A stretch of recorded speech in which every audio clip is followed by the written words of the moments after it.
പ്രധാനമായിട്ടും ഇപ്പോൾ നമ്മൾ ലോൺ എടുക്കുമ്പം ബാങ്ക് കണക്കാക്കുന്നത്, അതായത് ഫോയർ എന്ന് പറയും, ഫിക്സഡ് ഒബ്ലിഗേഷൻ ഇൻകം റേഷ്യോ എന്നാണ് എനിക്ക് തോന്നുന്നത്. അങ്ങനെ ഒരു സംഭവമുണ്ട്. അതായത് ഓരോ ബാങ്കിനും ഓരോ രീതിയായിരിക്കും ഇത് എടുക്കുന്നത്. അതായത് ചില ബാങ്കുകൾക്ക് 55%, അതായത് നമ്മുടെ ടോട്ടൽ ഇൻകത്തിനകത്ത് 55% വരെ EMI പോവാം, 50% വരെ പോവാം, അല്ലെങ്കിൽ 60% അങ്ങനെ ആയിരിക്കും കണക്കാക്കുന്നത്.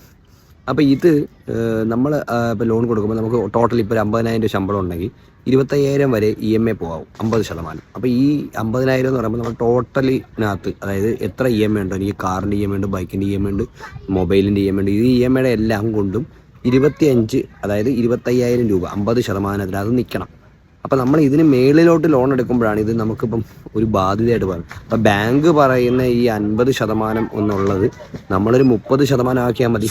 അതായത് ഈ 30%-നകത്ത് നമ്മുടെ EMI നിന്നാൽ മതി. അങ്ങനെ ആകുമ്പം കുറച്ചും കൂടെ നമുക്ക് ബെറ്റർ ആയിട്ട് പോകാൻ പറ്റും. ഇപ്പോൾ എല്ലാവരും കിട്ടുന്നത് വെച്ചാൽ എനിക്ക് ലോൺ കിട്ടുന്നു എന്ന് പറഞ്ഞിട്ട് നമ്മൾ പോയി ലോൺ എടുത്തു കഴിഞ്ഞാൽ അതൊരു ബാധ്യതയാവും.